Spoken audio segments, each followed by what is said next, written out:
به نام خدا، سلام و درود خدمت شما بازدیدکننده گرامی از کانال گذر32. امیدوارم که تا این لحظه روزتون به خوبی و خوشی سپری شده باشه. در خدمت شما هستیم با آخرین لایسنس ها برای فعالسازی و بروزرسانی محصولات شرکت اسلواکی ESET. پس با ما باشید و تا آخر این ویدیو رو تماشا کنید. اما قبل از هر چیز، اگر تاکنون در کانال گذر32 سابسکرایب یا همون دنبال کننده نبودید، همکنون با فشردن دکمه سابسکرایب عضو این کانال بشید تا قبل از همه بتونید ویدیوهای جدیدی آپلودی ما رو مشاهده و از دیدن آنها لذت ببرید. در این ویدیو به شما سایتی معرفی میشه که میتونید لایسنس های نسخه 2 رو به رایگان نیز دریافت کنید. این لایسنس ها دارای قابلیت 100% فعالسازی نیز میباشند. آدرس اینترنتی این وبسایت هست activationlicenseful.ir. جهت رؤیت و مشاهده این وبسایت شما کافی است که یک مرورگر اینترنتی رو باز بکنید و در اون activationlicenseful.ir رو نیز در آدرس بارش بزنید. وقتی که سایت لود شد، همونطور که میبینید در این سایت 3 تا پست هر روز نیز آپ زده میشه. پست اول مربوط به یوزرنیم و پسورد نسخه 2 برای ورژن های 4 تا 8. پست دوم مربوط به لایسنس نسخه 2 برای ورژن های 9 تا 13 یا 9 به بعد میشه گفت. و پست آخر مربوط به آپدیت نسخه 2 مجموع لایسنس های 2 پست قبلی هستش. اما اون چیزی که مهمه در این سایت، لایسنس ها به 2 رنگ سیاه و آبی نشون داده میشن. لایسنس های سیاه رنگ از سایت های خارجی گرفته شدن، کارکرد آنچنان ندارن. برای ورژن های 4 تا 8 هستش، با توجه به اینکه بیشتر کاربران مورد استفاده از ورژن های 9 به بعد هستش، یعنی با وارد کردن لایسنس عمل فعالسازی آنتی ویروس انجام میشه.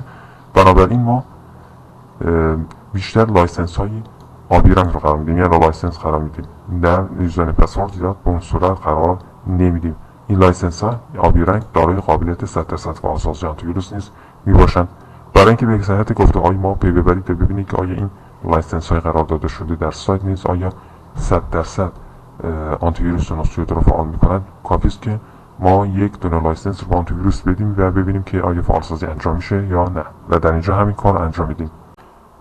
برای نمونه ما نیز این لایسنس رو نیز کپی میکنیم و در آنتی ویروس نسخه خودمون نیز میزنیم، ببینیم آیا این لایسنسی که در این سایت قرار داده شده میتونه موجب فعالسازی آنتی ویروس بشه یا خیر. خب آنتی ویروس نسخه 2 خودمون رو باز میکنیم. خب وقتی که آنتی ویروس نسخه 2 باز میکنید، اگر لایسنس به مدت انقضاش کم مونده باشه به صورت زرد رنگ نشون میده، اگر تمام شده باشه هم به صورت قرمز رنگ نشون داده میشه. در اینجا لایسنس ما فقط 6 روز تا زمان انقضاش باقی مونده، بنابراین به صورت زرد رنگ نشون داده شده. وقتی که آنتی ویروس نسخه 2 فرقی نمیکنه، نسخه 2 آنتی ویروس یا اینترنت سکیوریتی هر کدوم باز بکنید، در صفحه اصلیش اکتیویت پروداکت نیز وجود داره. در اینجا همونو نیز میزنیم. در قسمت بعدی یوز پرچاز لایسنس کی رو نیز انتخاب میکنید و اون لایسنسی که از سایت activationlicenseful.ir نیز کپی کردیم رو در اینجا پیست میکنیم و عمل کنتینیو رو نیز میزنیم. در این هنگام وریفای کردن شما باید به اینترنت متصل باشید تا بتونه شرکت لایسنس سفارش شده رو شناسایی بکنه. برای شناسایی شد به خوبی و در آخر دکمه اکتیویت رو نیز میزنیم تا عمل فعالسازی نیز انجام بشود. خب در اینجا عمل فعالسازی انجام شد به طور موفقیت آمیز و دکمه دان رو نیز میزنیم. خب همونطور که میبینید در اینجا میگه که 27 روز تا زمان انقضا باقی مونده. بنابراین با توجه به گفته‌هامون و با استفاده از لایسنس های سایت activationlicenseful.ir شما نیز میتونید به راحتی محصول ESET خودتون رو آپدیت و بروزرسانی کنید و فعالسازی رو نیز انجام بدید. خب طبیعتا وقتی که عمل فعالسازی به درستی انجام بشه، آپدیت و بروزرسانی نیز به خوبی انجام خواهد شد.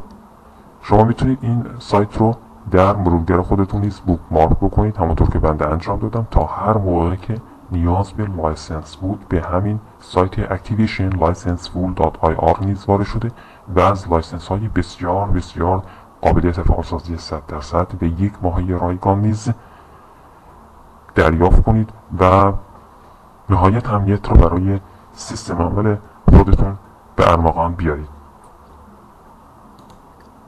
وبسایت اصلی ما هست activationlicenseful.ir. کانال ویدیویی ما هستش گذر 32. در تلگرام کانال ویدیویی های همچون یوتیوب، آپارات، نمایش، همایش و در دیگر کانال های ویدیویی به صورت گذر 32 و با گذر 32 نام گذر 32 نیز شناخته میشه. ممنون از اینکه ویدیوی ما را تماشا کردید. تا ویدیوی دیگر و تا دیدار بعدی، خدا نگهدارتون.